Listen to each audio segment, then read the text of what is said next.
What if I told you that the search for meaning in life is fundamentally doomed to failure? That the universe is indifferent to your suffering, your dreams, and your desperate need for purpose? That everything you do will ultimately be forgotten, and that death will erase all your accomplishments as if they never mattered? Most people would find this vision terrifying and depressing.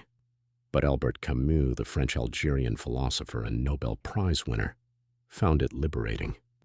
He argued that once we stop deceiving ourselves about life's inherent meaning, we can finally begin to live authentically and courageously. This wasn't nihilism or depression speaking. It was hard-won wisdom from a man who lived through World War II, fought in the French Resistance, and witnessed humanity's capacity for both extraordinary evil and remarkable heroism. Camus discovered that acknowledging life's absurdity doesn't lead to despair, but to a kind of rebellious joy that makes existence more beautiful, not less.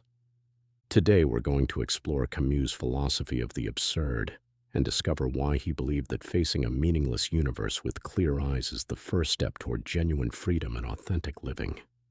You'll learn why Camus thought our desperate search for meaning actually causes more suffering than accepting absurdity, and how his insights can help you navigate uncertainty, embrace rebellion, and find joy even in the darkest circumstances. By the end of this video, you'll understand why Camus believed we must imagine Sisyphus happy, and why that image might be the key to living fully in an uncertain world. To understand Camus' philosophy, we need to start with his central insight: the absurd. For Camus, absurdity isn't just chaos or randomness. It's the fundamental disconnect between human need for meaning and the universe's complete silence about providing it. Humans are meaning-making creatures. We desperately want to understand why we exist, what our purpose is, and how we should live. We create elaborate philosophical systems, religious beliefs, and ideological frameworks to answer these questions. We convince ourselves that life has inherent meaning, that there's a grand plan, or that our actions matter in some cosmic sense. But according to Camus, the universe doesn't care about our need for meaning. It provides no answers to our fundamental questions. There's no cosmic purpose, no divine plan, no inherent significance to human existence.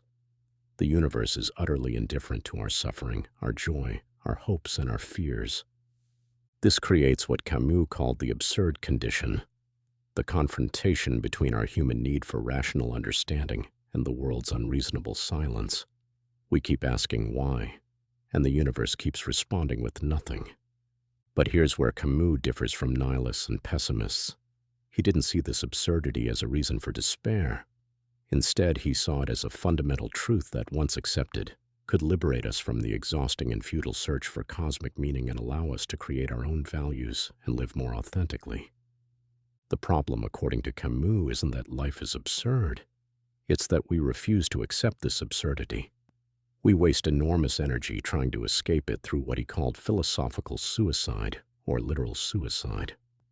Camus identified 3 common ways people try to escape the absurd condition, all of which he considered forms of surrender that rob us of authentic living. The first escape is literal suicide, the physical act of ending one's life because the absence of inherent meaning makes existence seem pointless. Camus famously wrote that suicide is the only truly serious philosophical problem, arguing that deciding whether life is worth living is the fundamental question that precedes all others. But Camus rejected suicide as a solution to absurdity. Killing yourself because life lacks inherent meaning is like admitting defeat before the battle has really begun.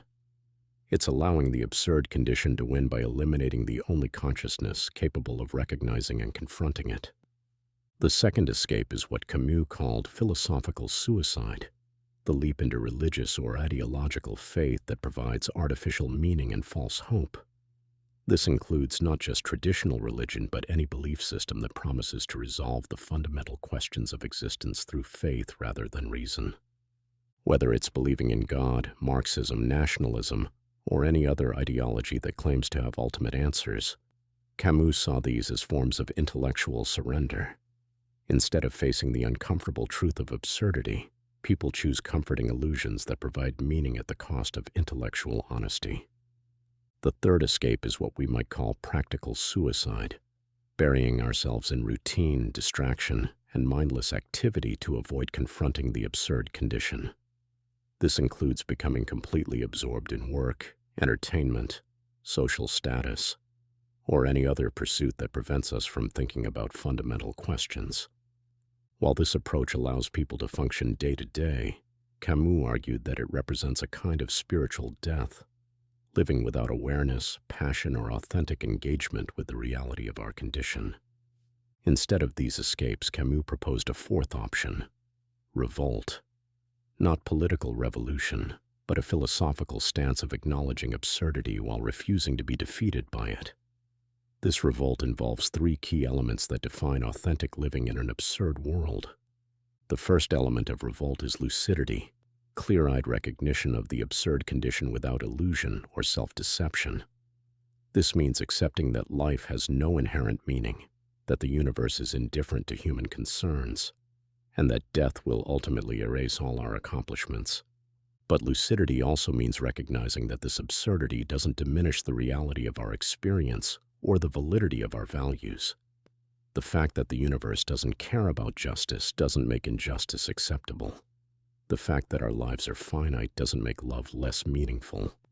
The fact that there's no cosmic purpose doesn't make our chosen purposes less valid. Lucidity requires living with contradiction, fully accepting that life is meaningless while simultaneously acting as if our choices matter enormously. This isn't hypocrisy, it's the human condition acknowledged and embraced. The second element is defiance, refusing to surrender to absurdity or despair, despite acknowledging life's fundamental meaninglessness. This defiance isn't angry or bitter, but calm and determined. It's the decision to live fully and authentically, even though the universe provides no justification for doing so. Defiance means continuing to pursue justice even though the universe is unjust. It means loving deeply even though loss is inevitable. It means creating beauty even though it will be destroyed. It means asserting human values in the face of cosmic indifference. This defiance is what Camus called lucid indifference to death. Not because life doesn't matter, but because the possibility of death makes every moment of life more precious and urgent. The third element is passion, living with maximum intensity and engagement despite the absurd condition. If life has no inherent meaning, then the only meaning is what we create through our experience, relationships, and choices.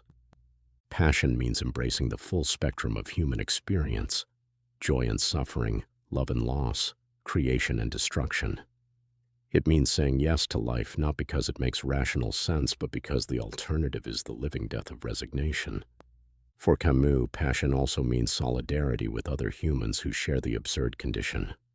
Since we're all facing the same fundamental meaninglessness, we can find connection and purpose in supporting each other's struggle to live authentically.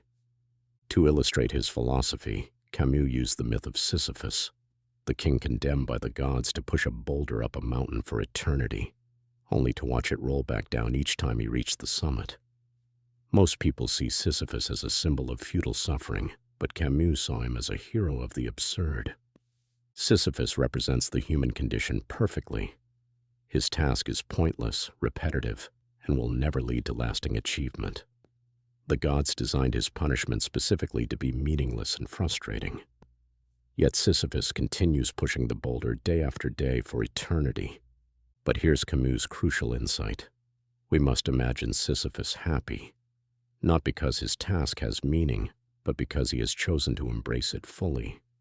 Sisyphus finds joy not in the goal, but in the struggle itself. His happiness comes from his defiant refusal to be crushed by circumstances beyond his control. The moment when Sisyphus walks back down the mountain to retrieve his boulder is the moment of greatest freedom and potential happiness. It's the moment when he can choose his attitude, reflect on his condition, and decide how to face the next cycle. In that moment, he is superior to his fate because he is conscious of it. This is Camus' prescription for human happiness. Acknowledge that your tasks may be as pointless as Sisyphus's boulder, but choose to embrace them with passion and defiance anyway. Find joy in the struggle itself rather than in achieving permanent meaning or ultimate purpose. Camus's philosophy of the absurd offers practical wisdom for navigating modern life's uncertainties anxieties, and disappointments. In a world where traditional sources of meaning, religion, nationalism, ideology, seem increasingly questionable, his insights remain remarkably relevant. First, Camus' philosophy can liberate us from the exhausting search for ultimate purpose. Many people spend their lives anxiously wondering whether they're living the right way or pursuing the correct goals.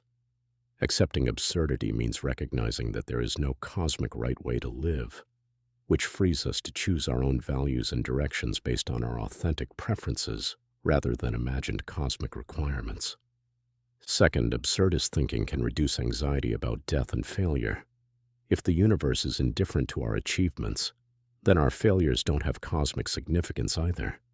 This doesn't mean becoming careless or irresponsible, but it can reduce the paralyzing fear of making mistakes or not living up to external expectations. Third, Camus' emphasis on solidarity and rebellion can inspire social and political action without requiring ideological certainty. You don't need to believe in ultimate justice to fight against injustice. You don't need cosmic purpose to create meaningful relationships and communities. You can act ethically and compassionately simply because you choose to value these things. Fourth, the absurdist approach can help us find joy in ordinary experiences. If life has no inherent meaning, then small pleasures and simple connections become more valuable, not less. The taste of food, the warmth of friendship, the beauty of art. These experiences don't need cosmic justification to be worthwhile. Finally, Camus' philosophy can help us develop resilience in the face of suffering and disappointment. When bad things happen, we don't need to ask why me or search for hidden meanings. We can simply acknowledge that suffering is part of the absurd condition we all share and focus on how to respond with courage and grace. Camus' vision of absurdity might seem dark, but it's actually profoundly hopeful. By giving up the impossible quest for ultimate meaning, we gain something more valuable: the freedom to create our own meaning and the courage to live authentically in an uncertain world. This doesn't mean abandoning morality or responsibility. Camus was deeply committed to justice, human dignity, and social solidarity, but he grounded these commitments in human choice rather than cosmic command. We can choose to value justice, love, and beauty not because the universe demands it, but because these values enhance human flourishing and reflect our deepest aspirations. The absurdist perspective also encourages humility and tolerance. If no one has access to ultimate truth or cosmic purpose, then intellectual arrogance and ideological fanaticism become harder to justify.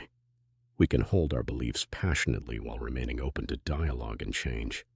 Perhaps most importantly, Camus showed that acknowledging life's fundamental absurdity doesn't require giving up hope or joy. Instead, it can lead to a more mature, resilient, and authentic form of both. When we stop expecting the universe to provide meaning and start creating meaning ourselves, we discover a kind of freedom that no external authority can take away.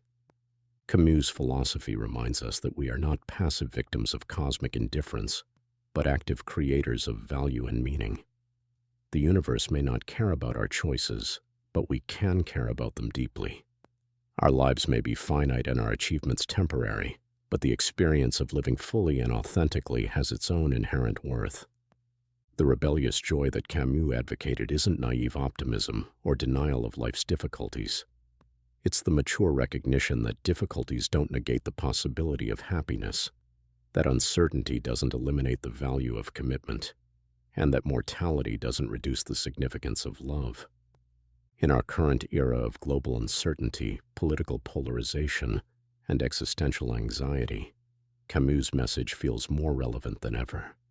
He offers a way to face an uncertain future without either false hope or paralyzing despair. We can acknowledge that we don't know what's coming while still choosing to live with passion, integrity, and solidarity. The absurd condition is the human condition. We will always be creatures who need meaning living in a universe that provides none. But this contradiction isn't a problem to be solved. It's a creative tension to be embraced. In that embrace, we find not the meaning we sought, but something better: the freedom to choose our own meanings and the courage to live by them. We must imagine Sisyphus happy not because his task has cosmic significance, but because he has found a way to love his fate and live fully within its constraints. This is the wisdom Camus offers, not the promise of ultimate answers, but the possibility of authentic living in a world that provides no guarantees. How do you find meaning in uncertainty? What would it look like to embrace your own version of Sisyphus's boulder?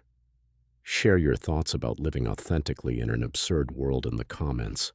And if this exploration of Camus' philosophy helped you think differently about meaning and purpose, subscribe for more insights into existential philosophy and the art of living courageously in uncertain times.